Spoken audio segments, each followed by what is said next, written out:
3, 2. Okay, I'm going to call the City Council Quarterly Capital Projects Workshop meeting to order. I'm going to turn it over now to Scott Marshall. Thank you, Mr. Mayor. Good evening, Mayor and Council. Before we begin tonight, I'd like to have Raul join me here just for a moment. Raul has been with us for a little over a year now, so he has been a great boon for our capital projects program. Has gotten us off to a great start, kept us on track during a period of time. The city of Beaufort, when I don't know if we've had as many major capital projects going on at once as we do.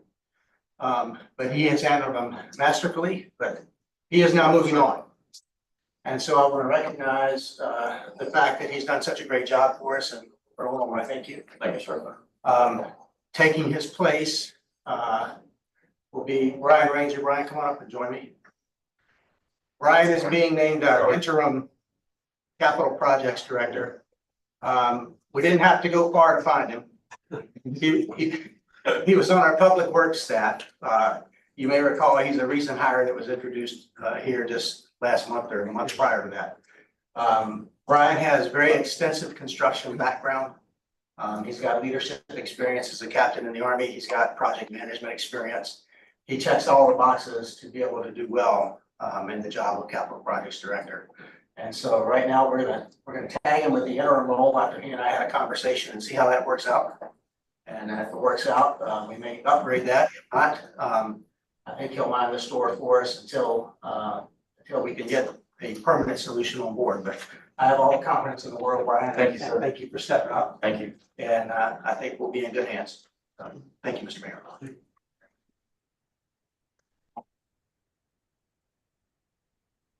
Thank you, Alan.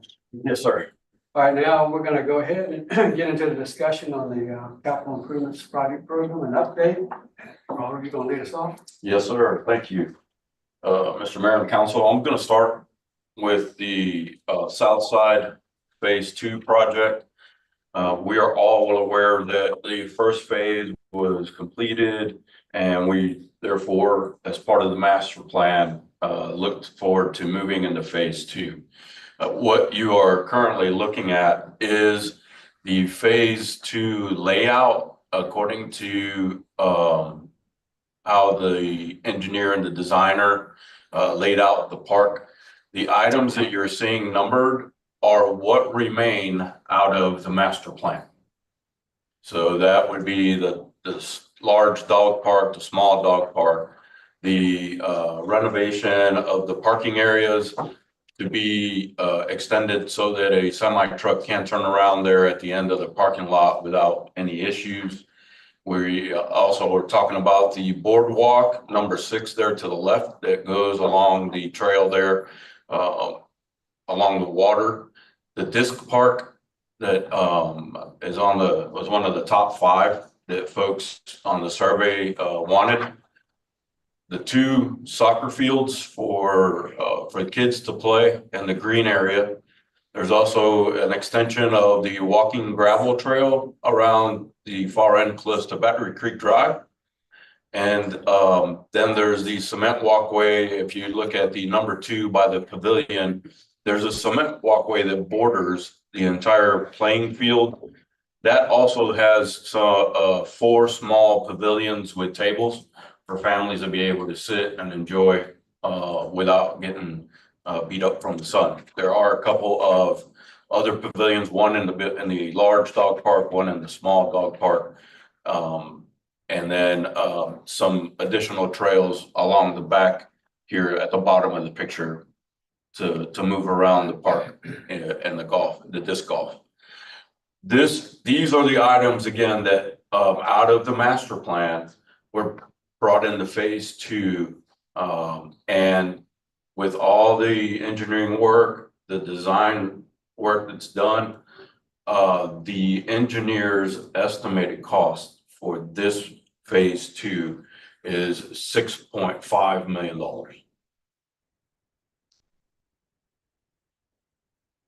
There's the second sheet there, Sean. I think it's the one beneath this one. Let's see. This is only showing one. It's the next PDF that follows it. Sorry. I put them in order. The study map is basically just a picture of what the items could possibly look like in there. There you see the shelter, two types of shelters. One is the large one, which it says medium, but it's the bigger one that we're gonna have in the dog park section. And the single table pavilion is the one that's gonna go across the walkway. You have the entry gates for the dog parks there, some exercising equipment, and then you see the boardwalk and the wetlands trail and the disc golf basket. Fancy. Thank you. So and then we're also matching the receptacles that currently exist in all of our parks. So we're just trying to stay consistent with the looks of the parks. And then the dog agility equipment, that was also a request from the dog park owners. If you go to the next PDF.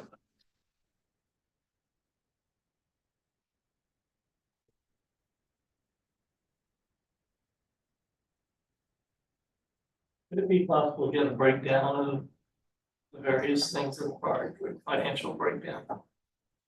And this is the financial breakdown of the park. Thank you. So He's very efficient. it's itemized, so whenever you're ready to review that and look at it for moving forward, it's all broken down by each section, what the costs are, how many of each is called out for the park. And so again, at the end, total estimated construction cost is I'm sorry, I said 6.5 is $6,085.20. That's without contingency. That's the contingency is 20%, that's $1 million. Okay, got it. Good. Right. All right. Second, the box here. Any questions from council on those? Yeah, I'll get it. Hey, this is Mitch. I have one question, Raul. Yes, sir. What's the timeline, expected completion date for this phase? Councilman Mitchell, we will not have that until we go ahead and move forward and it goes out for bid to get started. I believe we don't have that. So we don't have that. We're not that far into that just yet. Yeah, we're not, I don't think we've got a funding plan for Correct. that phase yet. There's Alan, wasn't there like a million? 1.5 million in the budget that we have to get started. So we'd have to find the remainder of the funds if we're gonna do the. So just for clarification, the initial bond that we did in beginning of 24 was for phase one, essentially. Correct. And Correct. this is And additional. Washington Street Park. And Washington. So there's $1.5 million left. So is this something that we're going to budget for in the 27 budget, or are we looking at some other way of financing? That remains to be seen, Councilman Mitchell. When we begin to put together the FY 27 budget, we will look at the revenues that are coming in for parks and tourism. Mhm. How much of this we would be able to afford, but at this point in time, it's too soon to tell. Okay, thanks. We also have some other moving parts, as you may know, that we're thinking about in terms of real property sales and those types of things that may contribute to funding sources. So, Okay, thank you. you're welcome. If there's no other questions on that project in particular, at this time, I'd like to invite Duncan O'Quinn and his team. We're going to talk about the Pigeon Point Landing. We've looked at this project before. We've met with the stakeholders of the Pigeon Point neighborhood, and so I will leave the rest of this to Duncan to introduce. There are a couple of pictures that I'll introduce real quick so that it's a talking point as we move forward. These pictures are from the end of October, beginning of November, the last set of king tides that we had. As you can see, that's just the beginning of the tide, and then the next picture, Sean, if you don't mind, the bottom one. That was basically the result and the end of that king tide. So Yeah, imagine the boat ramp looking back towards the houses. The water was basically all the way up to the stormwater collection area there. So, Mr. Oakland. May I have a seat? Yes,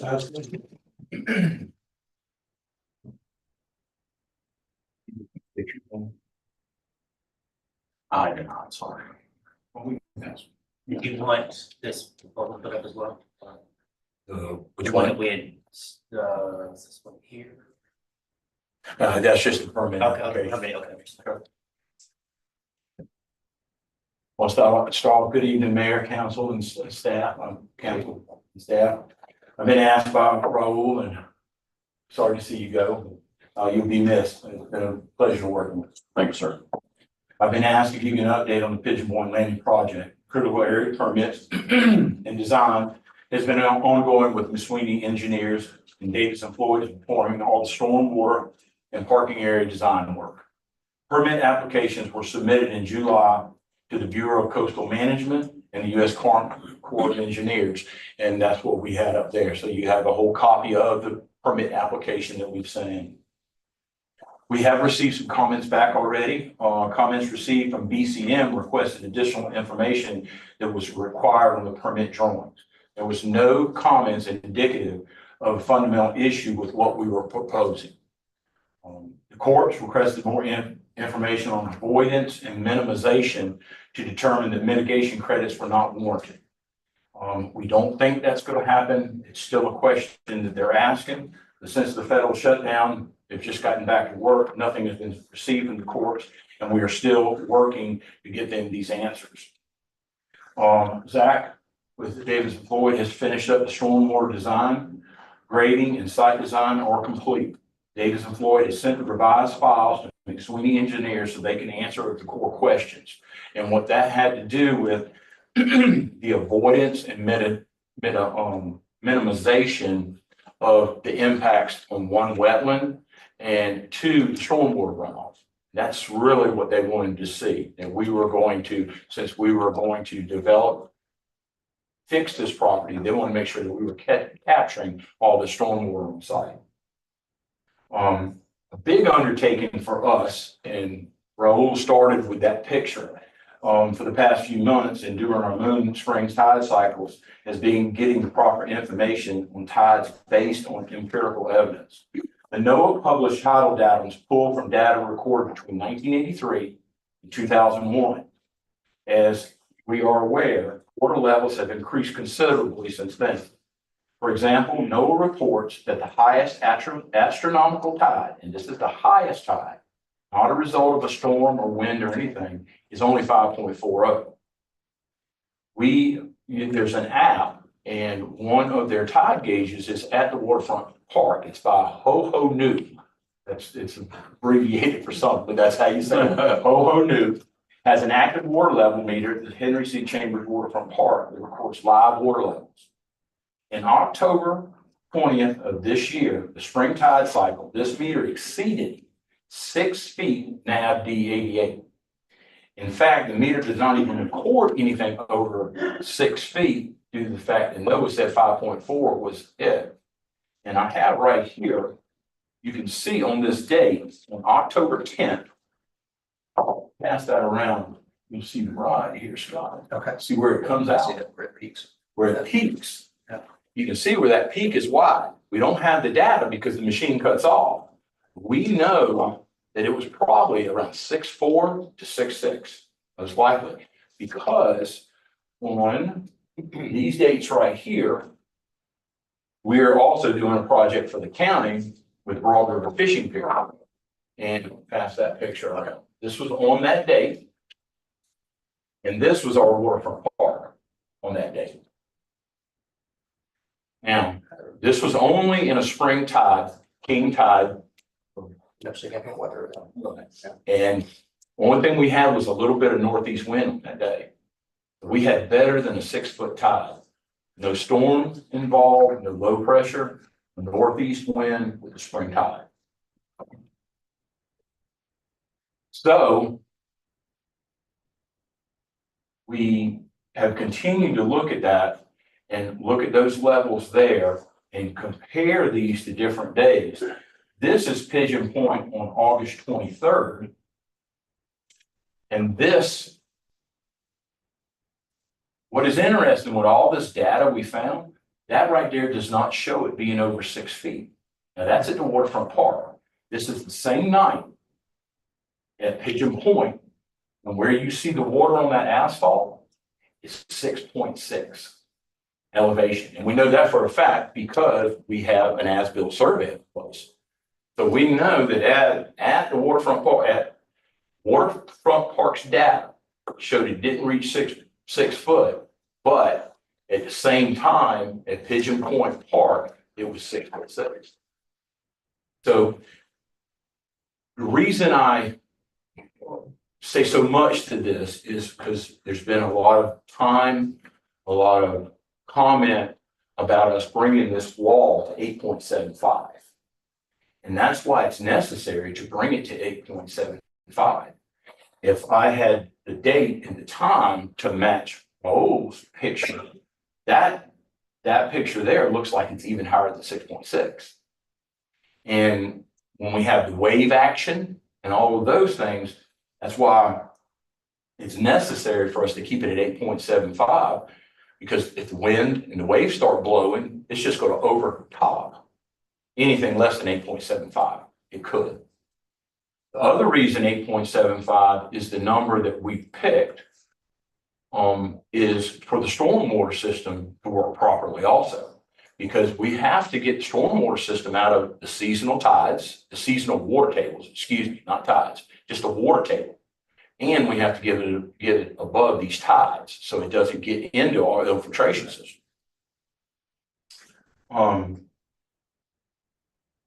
So that is where we're at. And I hope that helps council, staff, and everyone understand why we're at this 8.75. And that's where we're continuing to proceed and design and develop and permit this project. A few other questions that I was asked about, we still, as we get further in, and this is purely from a design spec, is handrails were mentioned. So as we get down the road and we get closer to permitting, we'll talk about what kind of handrail design you might want to look at. We'll get, go down at the point, input on that.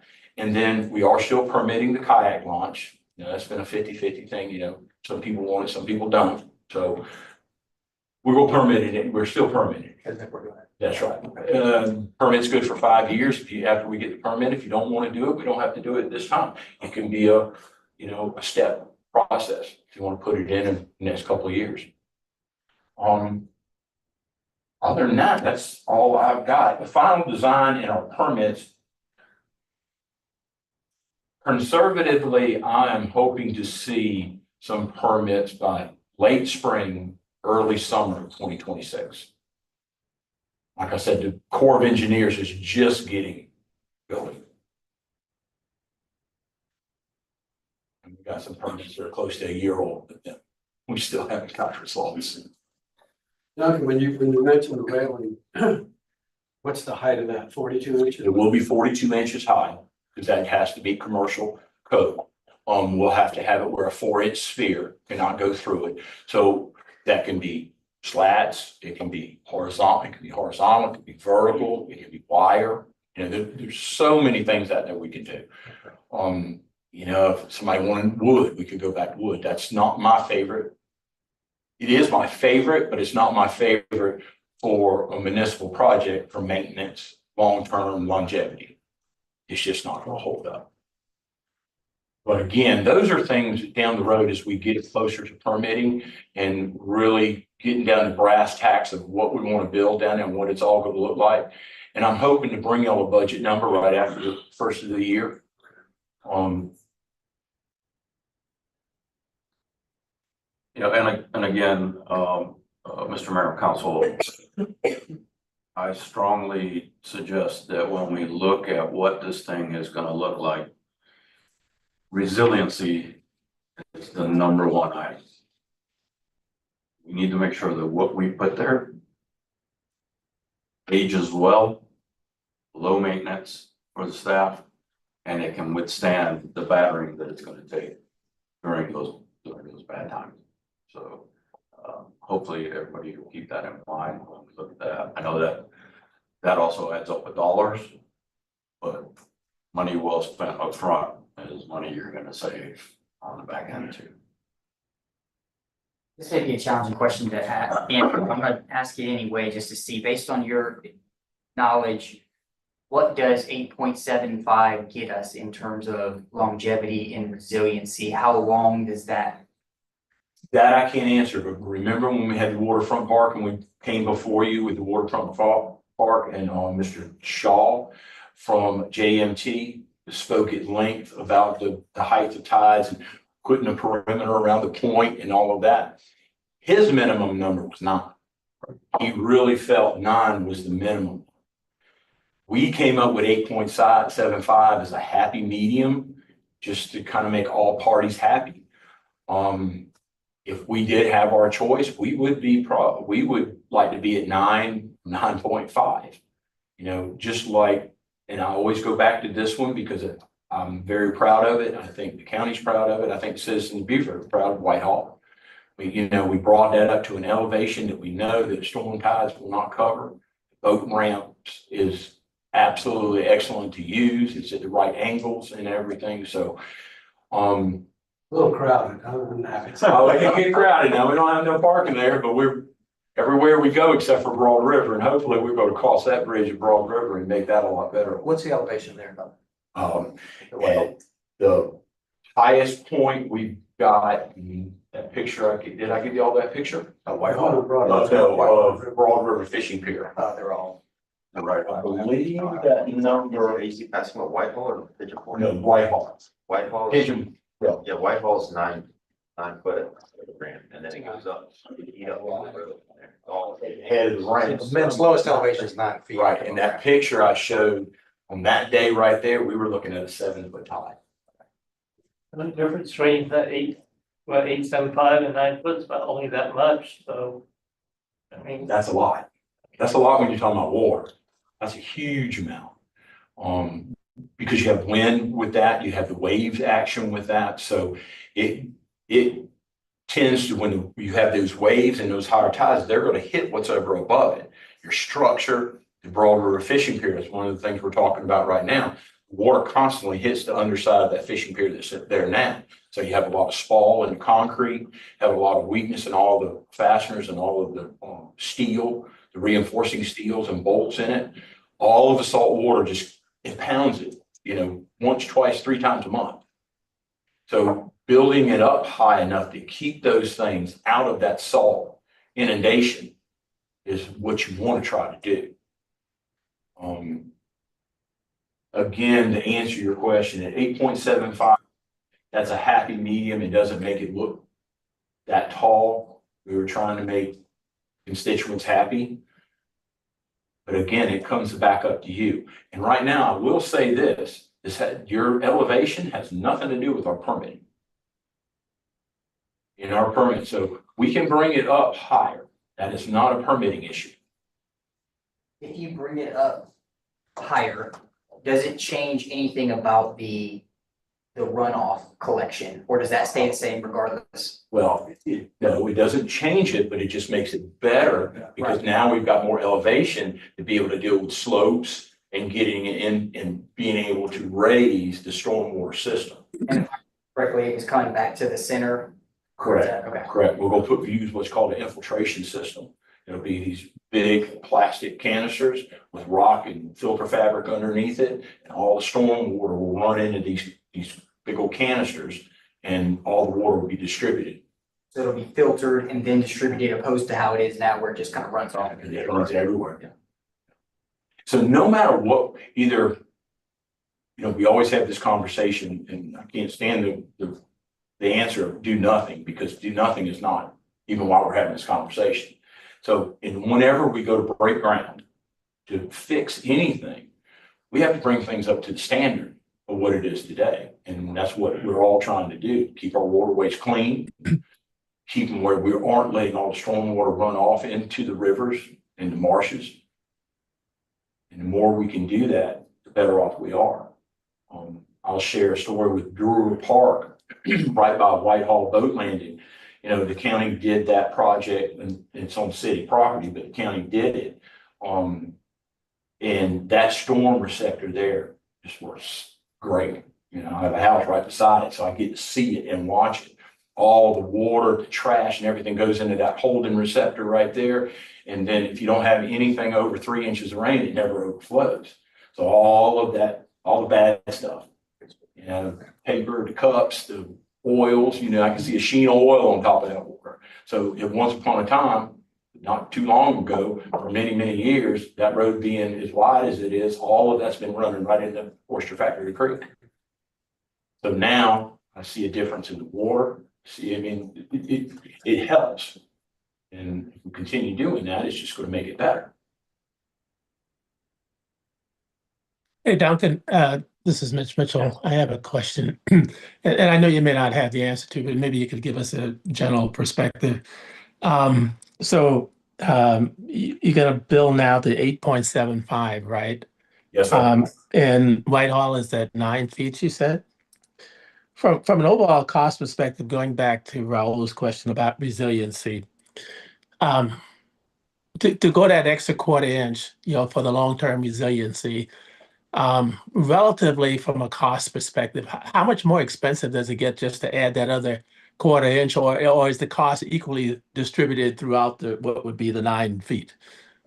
For the whole scope of everything, I don't think you're talking about an 8 to 10% extra cost to bring it up another 6 inches Mhm.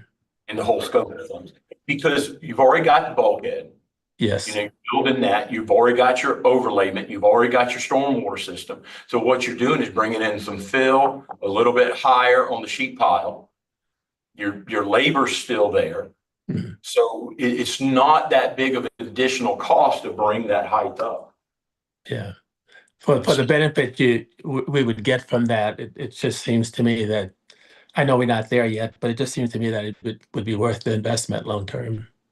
I do not disagree with that. From the long conversation I've sat in for the last 6 months with the environmental, water hydraulic engineers and seeing our water rise. Me personally, and my evaluation is, we don't have, our average tide stays the same. We have a higher high tide and we have a lower low tide. Mhm. We have every month. Our average tide stay the same. The data shows that. But we do in events and things like that, our water is higher. So Mhm. and it's going to continue to do that over the years. We listened to that slideshow from JMT for the Waterfront Park and we saw the data. Yeah. Okay. All right. Thanks, Duncan. You're welcome. Any other questions? Does anybody in the public have a question? Working? See no hands. Thank you, John. Thank you, sir. Good evening. Appreciate it. And you said by the first of the year, you're giving us maybe some cost estimates. Again, And give us the one for, as Councilman Mitchell said, about the 9 foot too. give y'all bells and whistles. Okay. Thank Thank you. you. Nothing for that, so, real quick, just to cover the parks and then we'll move on. The Washington Street Park. Phase 1 of the park is 97% complete. I think what's there now, just, to me, it looks amazing. It's gonna look great once we're done with that. Phase 2, should commence sometime in December, probably middle, late December, possibly into January, depending on the signing of the contract, which we're working on that as we speak, for the signatures of the contract, and then it'll be mobilization time and time to get started again, because we're in the holidays. I'd probably say January. That's a local company. It is a local company, yes, sir.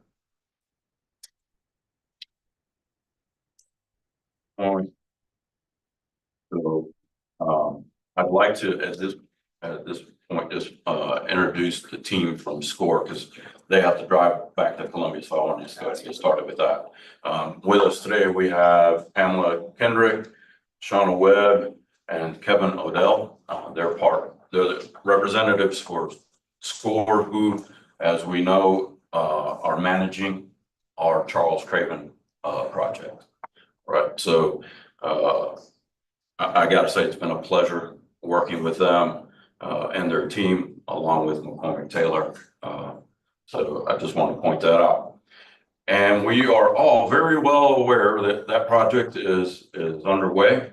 And things are moving, as I mentioned to everyone as I speak about these stormwater projects. Everything is moving slowly and tediously because there's a lot of unknowns. And so as those come up, we just got to handle those. So I'm just going to go through and cover the report for that. And this is the status as of this coming, as of tomorrow. We covered it through Friday, but we know it's a holiday. So the installation of the manhole number 19 that we're talking about, which is the box that is going to be set between Emma's Earth Store and the parking lot. That has been delayed. We were hoping to have that set already, but a couple things have held us back. One was a discovery of a break drainage pipe, which was not shown in any of the plans that anyone had or any of the surveys or as-bills that we were in possession of. The drainage pipe, that particular break drainage pipe, is also conveying tidal waters into the excavation area where we are setting the trench boxes. The trench box that's currently there. The well points are doing what they're supposed to do, moving water out of the area. So that's going great. But because of the instability of the area and for the safety of the crews that have to get into the hole, we had to put that on pause. And so Gulfstream is in the process of tracing that pipe. And as of this afternoon, this was as of the report that I got, they hadn't got to that yet. This afternoon, they were finally able to plug that pipe.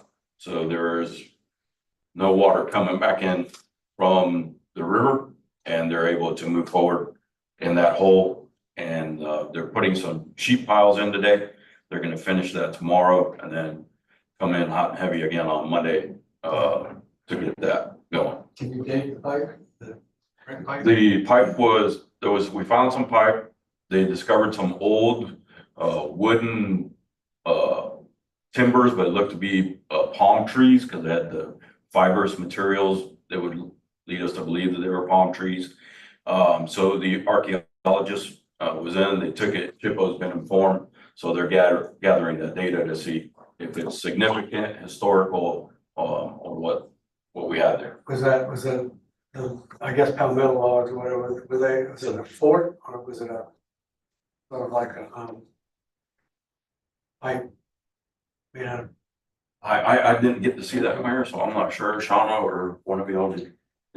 Yeah, there were 4, and they think they were actually just supports for an old concrete slab that was out there that they also found, but they are running that. Brockington is the archaeological firm that picked those up, and they're running those through their processes to make sure that they have a better sense of what it is.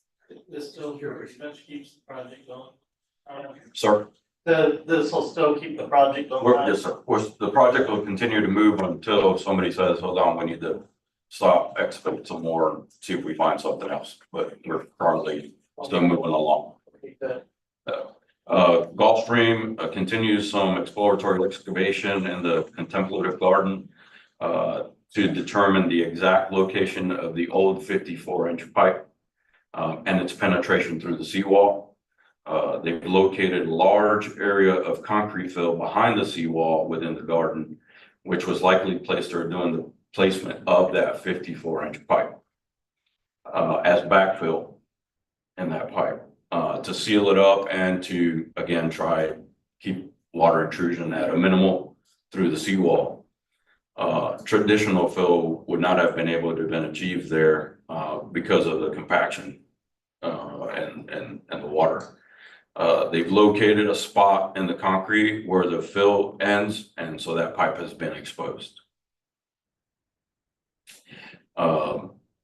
They're not going to remove that fill because we're kind of worried that if we go in there and remove the fill from around the pipe, then that might cause an issue with the seawall itself, because it's tied in together.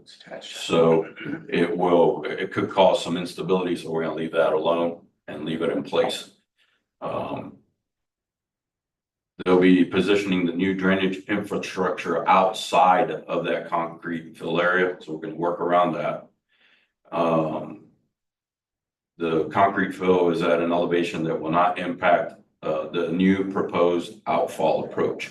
So while discovering this, McCormick Taylor went back to the drawing board and tried to figure out what we can do to circumvent having to deal with that. They are currently, they've run some models, and the models are proving to be very effective and positive. So with a little bit more study, a little bit more engineering, with scores review, then they will come back and make that change order or revision to the project, which should have some cost savings, time savings on the project itself, and will be of the same benefit as if we put what we were going to put there to begin with. So that takes care of that.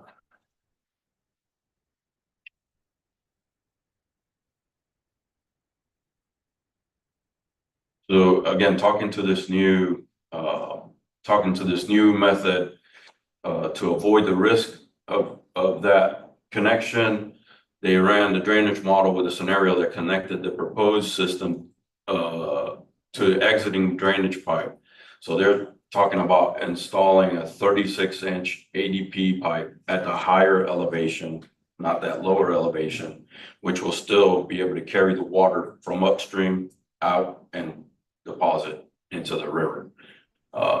And that they will not, that eliminates the need for penetration in the seawall, right? Because when they excavated that, we found a plate at the bottom of the seawall. And so the plan is to take the existing pipe and come across the top of it and then penetrate it to take it out into the river.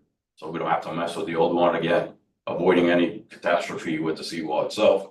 And we still achieve our goal of getting the water off the street, through the pipe, and draining out as it's supposed to be. Minimal mitigation. So that is good. The other thing is, if we decide, if later on down the road, when we start working the relieving platform, if we want to go back and install a 72-inch pipe, we can do it at that time, since they'll be making a lot of, a lot of headway, and we'll be doing a lot of work around that wall itself.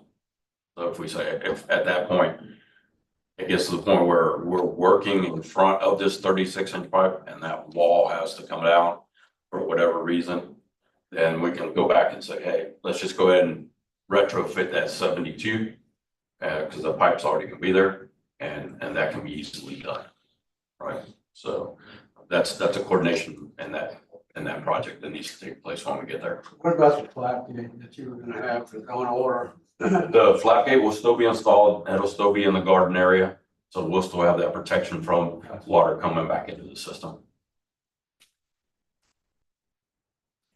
Let me see. We have basically, we're meeting 3 times a week on this project, Mr. Mayor and Council. Monday, Wednesdays, and Fridays, I go in the morning, I go in the afternoon. I sit down with, we talk through it with Gulfstream on what's going on in that morning, what their plans are for the afternoon and tomorrow's work. And then Mondays at 1 o'clock, we have our regular scheduled meeting with SCORE, and everybody's in on the project. We all get updated from Gulfstream, from the engineer, And then we process that, I process that information to the city manager, and then once reviewed, we post it out in social media so everybody's reading the same message on what we found out today. Any questions on Charles Street? I know we've got a hard and fast deadline on this, but you think with these changes, we're gonna be able to stay on schedule? With the proposed changes of that 36-inch, again, we're hoping that we can buy some time, right? Because that eliminates all that extra work and potential for another chaos to happen. And so McCormick Taylor's pretty confident that this is going to help us to do that. We know, Scott, maybe you know better, or SCORE. If we run up against a problem with the deadline, do we lose all the grant funding or a portion of it that hadn't been spent? Nobody can give us a straight You know answer. the answer to that, Shawna? Because I don't know the answer. I don't know. So. So I cannot definitively tell you the answer. What we believe to be the case is that it would just be whatever funds we hadn't spent yet that would have to be returned. But we are working with the state advisor to try to get a definitive concrete in writing that is correct. I don't have that today. That is our understanding, but we are pushing forward as if the worst case scenario would happen, and that I think is keeping us motivated to make sure that we get this done on time. I remember correctly, when we were originally awarded the funds, the language in that agreement spoke to that. Any funds that were not spent would be potentially taken back. And kind of to build off that question, if there is a cost savings with this most recent change, and it sounds like a time savings as well, is there an opportunity to build in overtime to kind of catch up on maybe the 2 weeks that we're behind on, or to try to advance the project a little bit more? Is that something that can be considered or has been?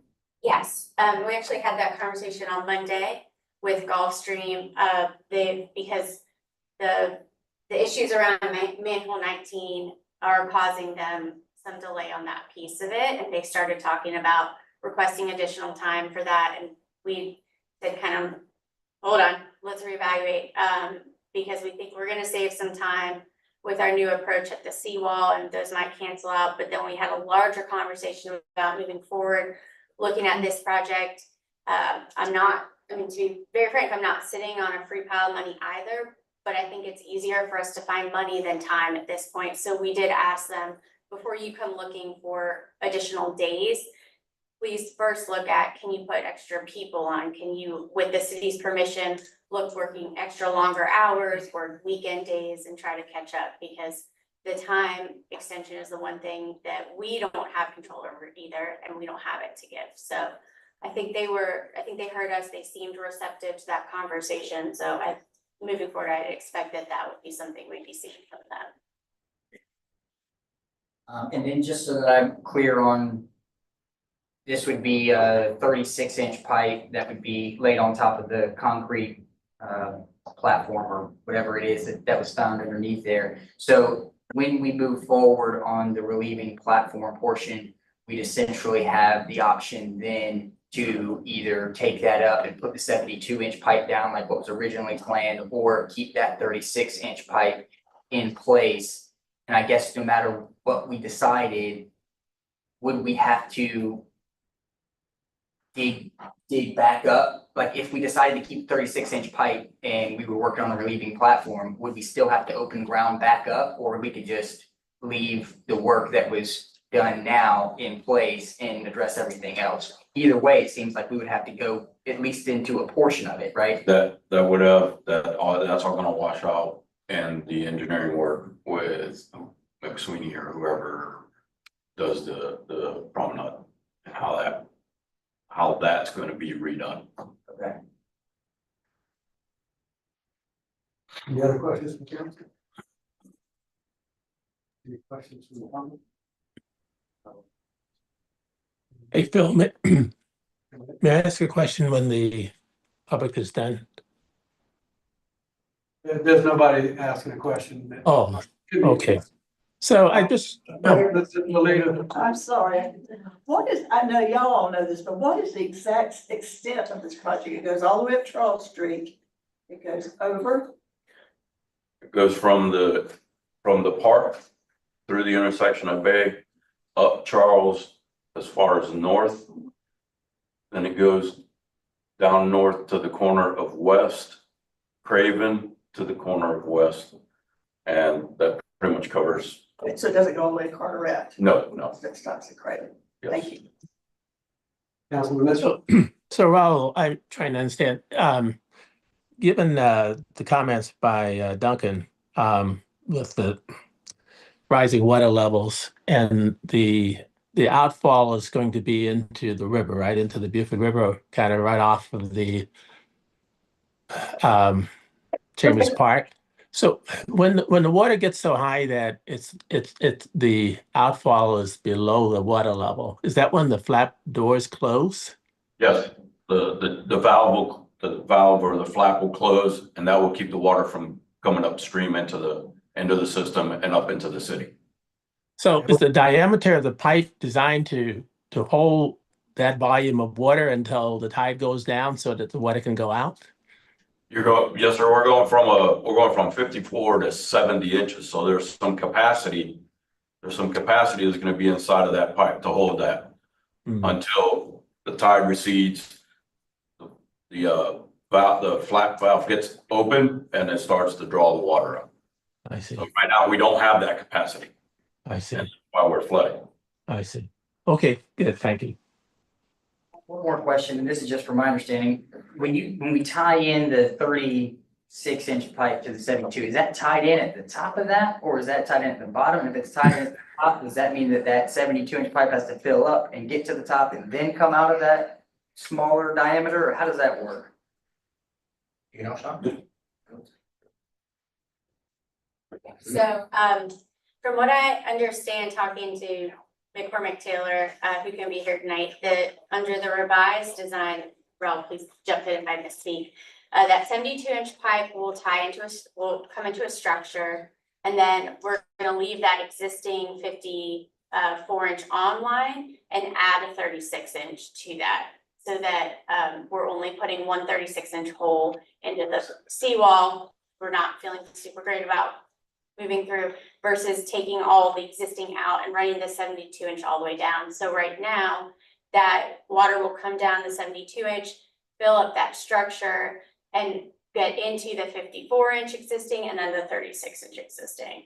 Okay, So so the the transfer, so kind of like the the transfer. will actually be on the other side of that concrete platform, not tying in directly to the 72-inch pipe, correct?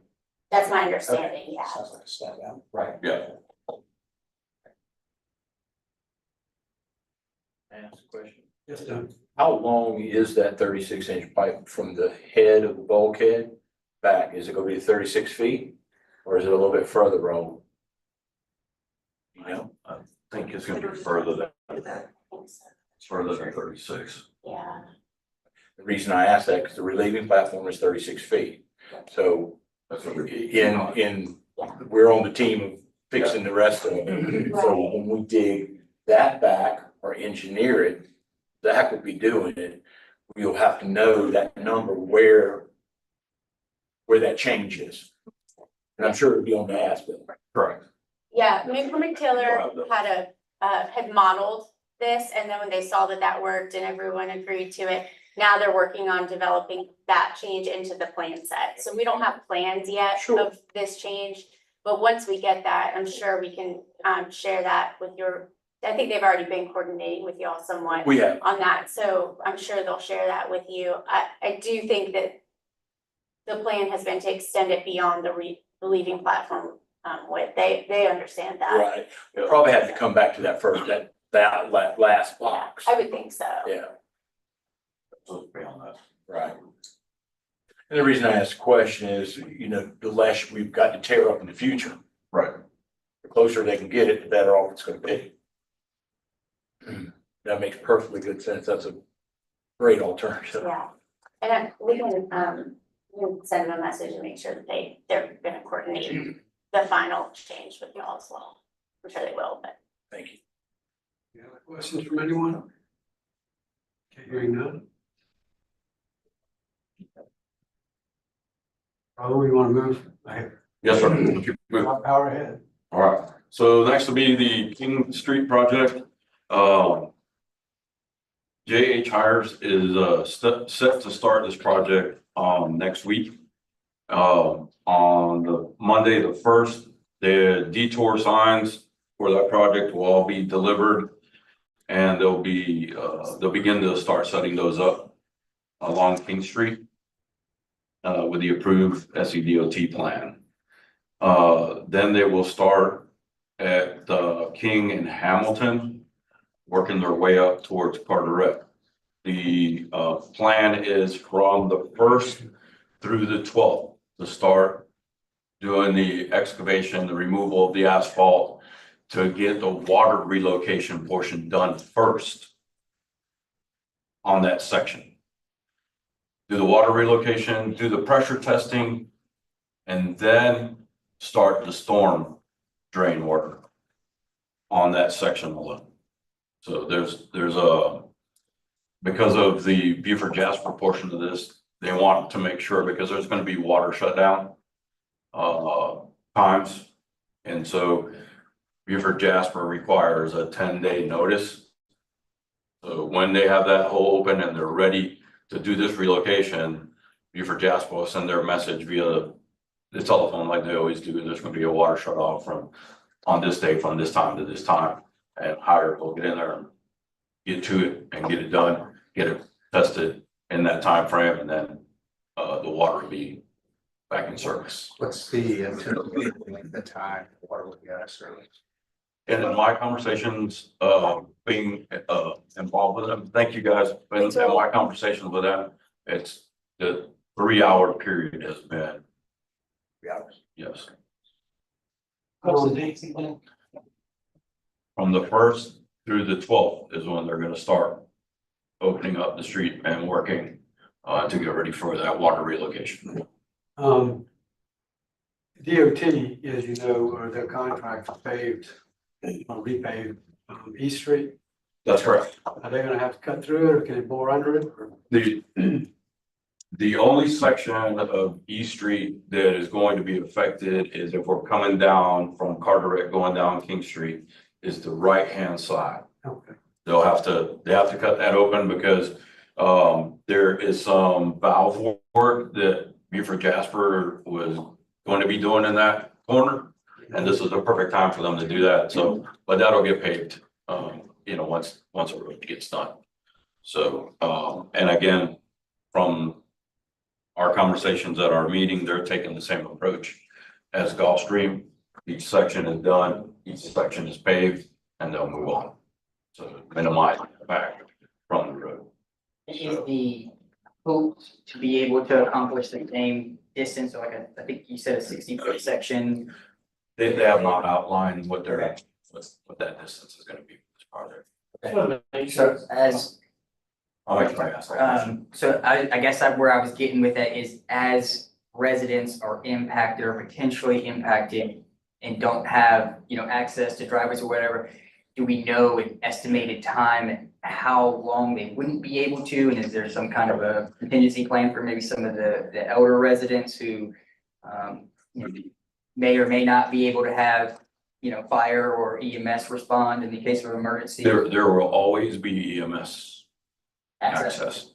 We can't stop that. So there will always be a means and a way for EMS to get to a house. We're providing, parking on the side streets.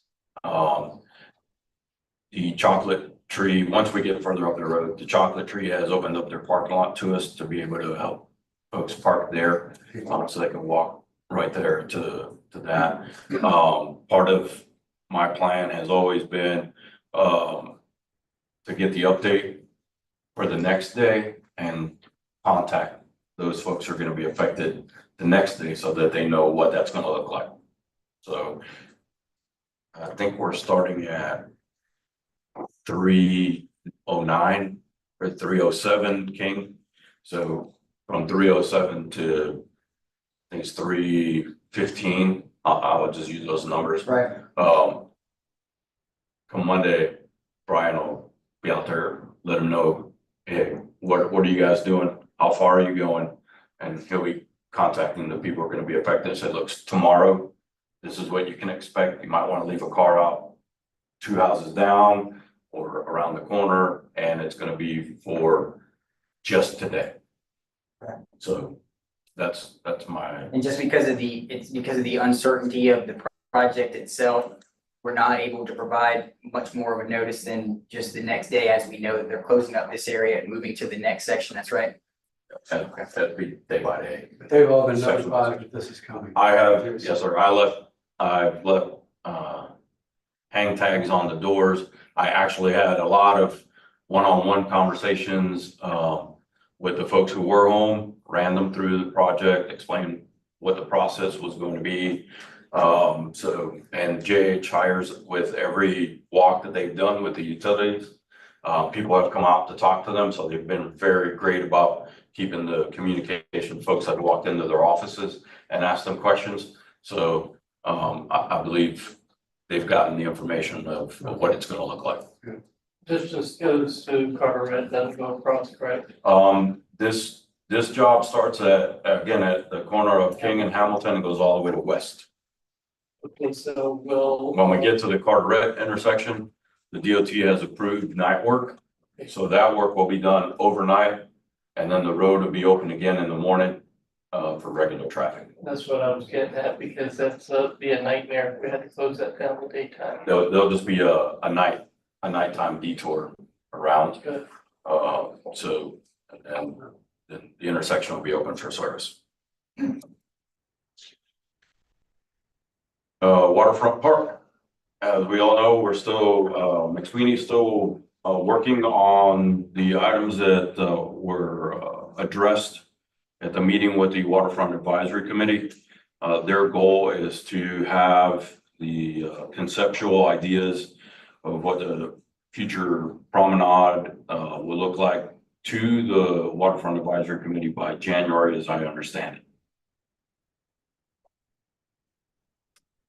The McSweeney's also working on the day dock and trying to get that open. Currently, they've sent us a letter.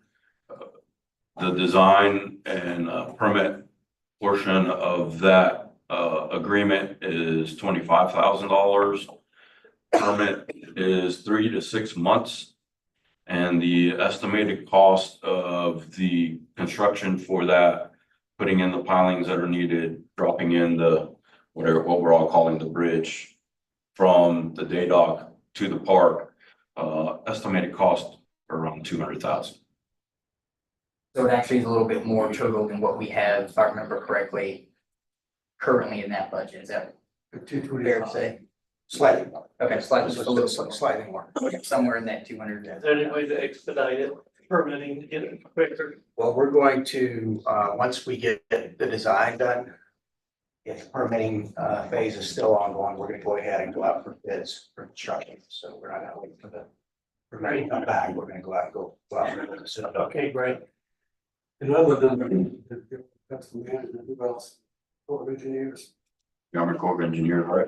Yes, sir. Yeah, so that's gonna be a while. There's probably a better time to ask this question, but I'll ask it now because I don't know that it has been asked before, but if we get the permits and we move forward with the construction to open up the day dock, and I know that it's, potentially a couple of years down the road, but is that going to be something that is maintained, or would it have to be redesigned whenever we have the new waterfront park design, whatever that is? Would we have to basically redo that again, or would that be a design that is built now to basically accommodate and work with the new design? I would say that what we're trying to do right now is make an accommodation. For a We go- temporary A accommodation? temporary to- accommodation for access. Okay. Once the new design is approved, And that, it could be that that stays, it could be that they can incorporate that into it. From my perspective, I don't see that, and this accommodation will have to be removed. And then you access to the day dock will be part of the new promenade and the park. If you talk to some of our federal partners, to see if we can get it expedited through the Army Corps of Engineers. Duncan would have a better answer on that than. There is no one unless you can get the ear of a senator, congressperson.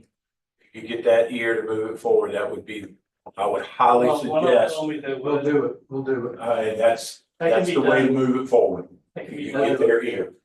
Take care of that. because they said they would do it.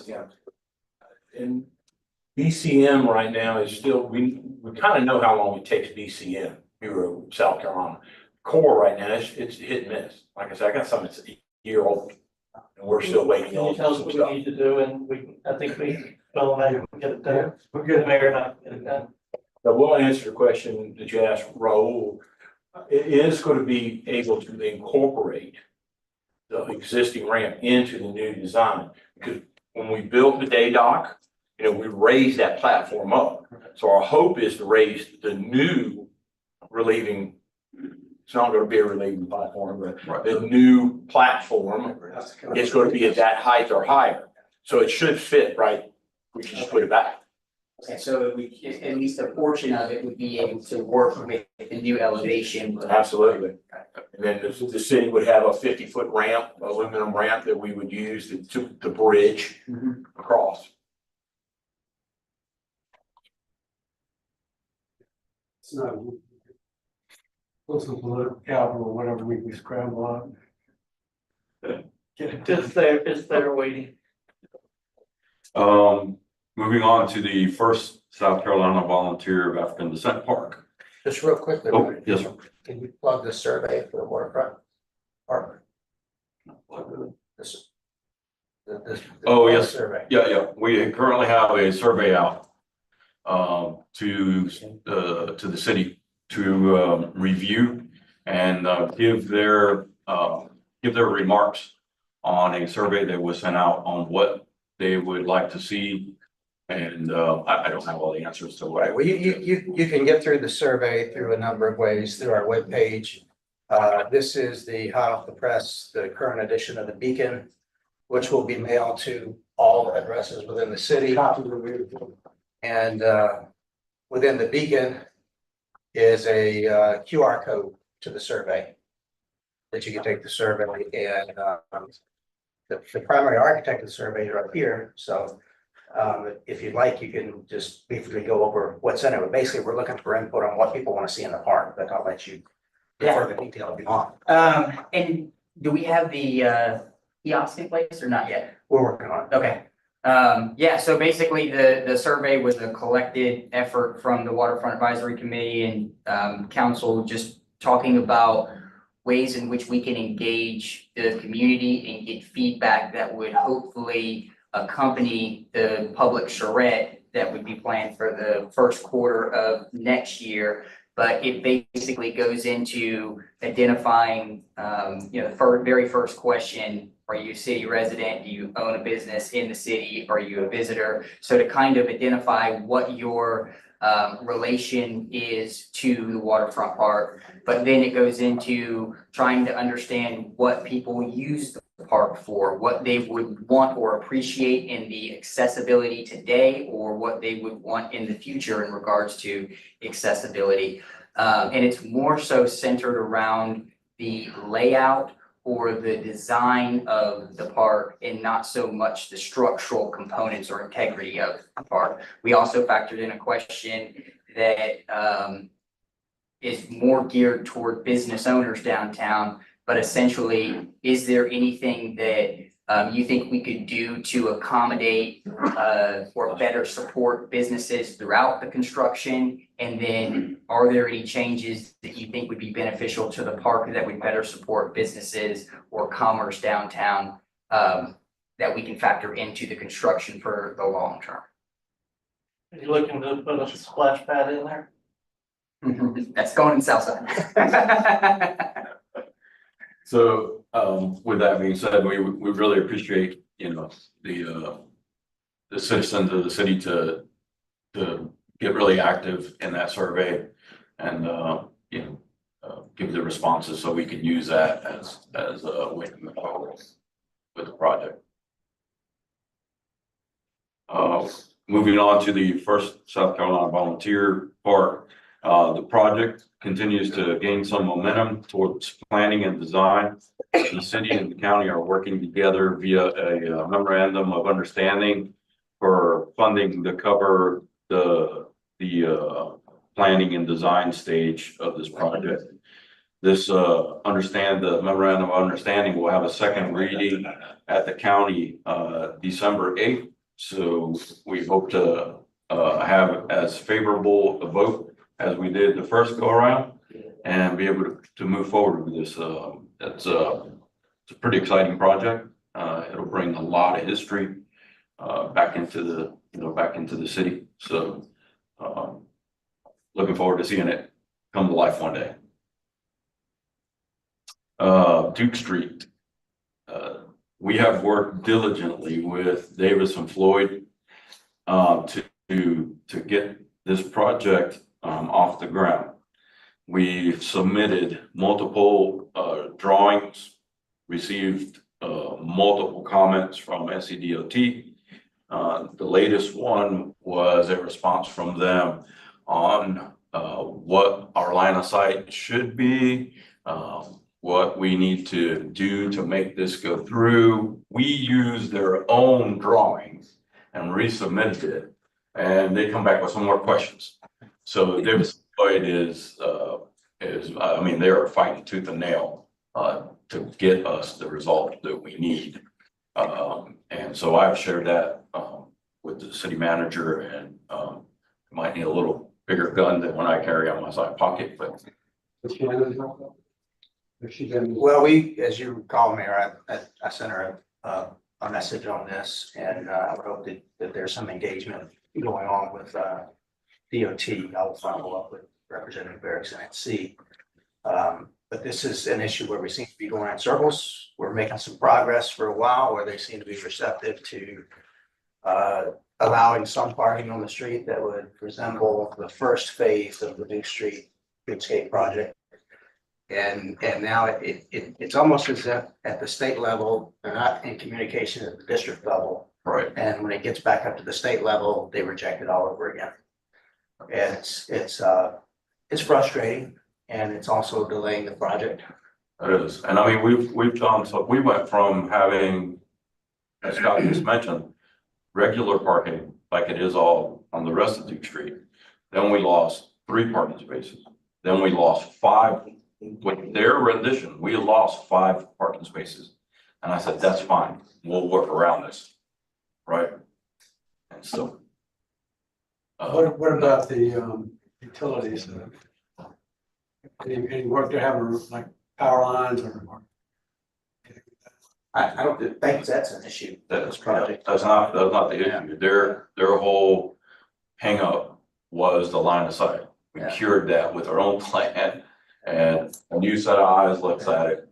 They changed it midstream because they did it all along when we did the Duke Street renovation a couple of years ago, the street project.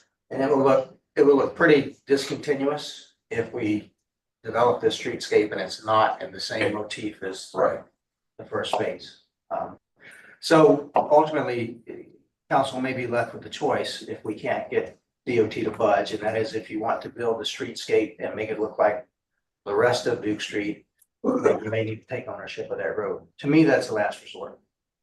The other option would be to build it the way DOT wants us to build it, and I don't think your residents are going to be happy with that. As far as the delay, so this was ARPA funding we approved. What is the timeline by which we have to spend these funds? Was it the end of 26? Okay, end of 26. And Spend and closed out. spend and close that, right? And then I know this may be hard to tell because we keep running into these barriers, but once we get past this and it's approved, how long do you think the project would take from that point? And is there still enough time? I would estimate that the streetscape project would be about a 9-month. 10-month project. So we would really need to be started on this no later than February if we were gonna hope to get it done, right? Yes. And in the event that that doesn't happen, then you're saying we would be, that's when we would have the option, or should we go ahead and fully visit the idea of what taking ownership would look like, how long that process would take, so that if we couldn't get past this with SCDOT, we could hit the ground running if we decided to take ownership of the road and do it the way it was originally planned. I would recommend that conversation start tomorrow. It's a little like playing poker. Yeah. They will want you to take their road, so they don't Correct. have to deal with it. Right. So, but they're also the ones who have to approve the. So we don't wanna jump out too early and then, right, okay. I mean, if you can look at, if you look at it from a future perspective, you take ownership of the road, you do this project, you're basically looking at, unless something catastrophic happens, you're looking at a 20-year buyout for any maintenance going down the road. Right, because it'll be a new road.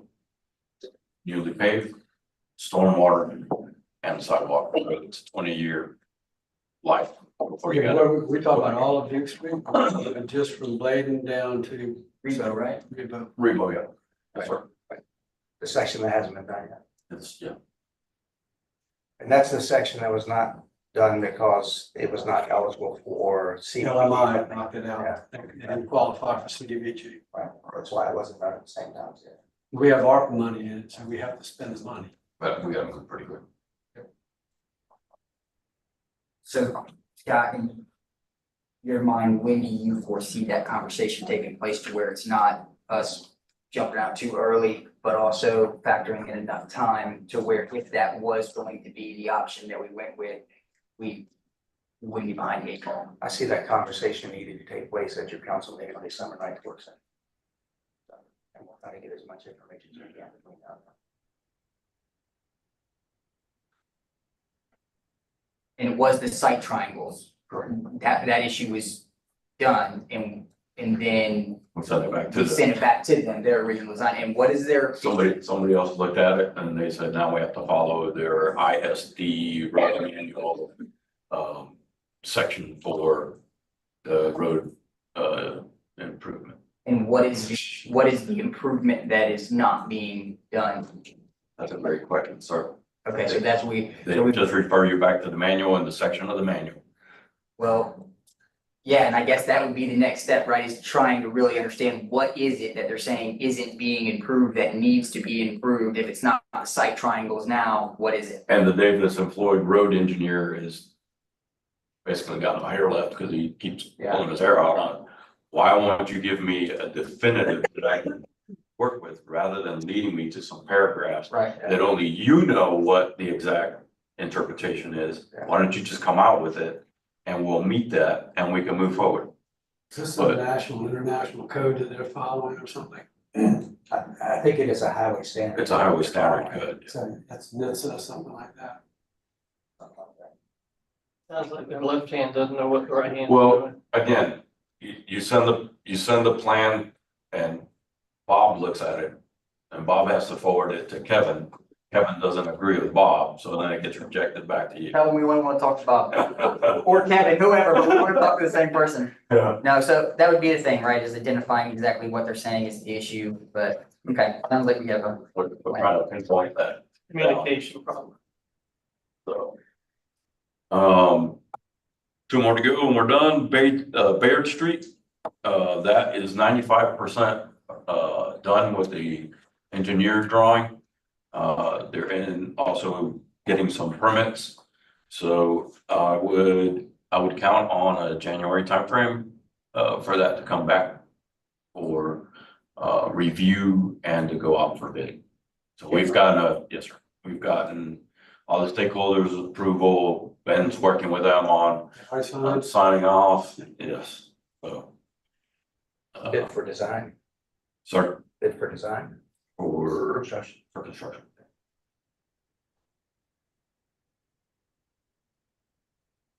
And just point of clarification, I'm sorry. So for these projects, is it all the same that we have to have the permits in hand before we go out or award the contract, or was that just for the Charles Craven project because it was managed by the state? That's just the Charles River. Just the Charles Craven, okay. Yeah. So on some of these others, if it makes We sense for us to we go can ahead. go out, they're already being permitted while we're talking, while the engineers are looking at it, so Okay. once they get that, we can just. So we can go out for RFP bid and We're seeing more contractors. I guess bidding on projects now. a lot of them are from out of the area though, so that makes it difficult. I was just curious when does ARPA money run out? If they're more available. Yeah. If they're more available. And then, last but not least is, we have conducted the RFQ for the Pigeon Point stormwater study and, Jay, Phillips with the procurement. We're going to meet tomorrow, as a team to go over those RFQ and make our recommendation on which engineering firm to move forward with. And these are obviously all the high level projects that we have going on. Council has any other questions? That completes my report for today. I just have one, and maybe this is more of a Scott question. I can see that there has been some recent updates here on the portal. Is there a plan in place to continue to update these throughout the projects, or? Yes, yes.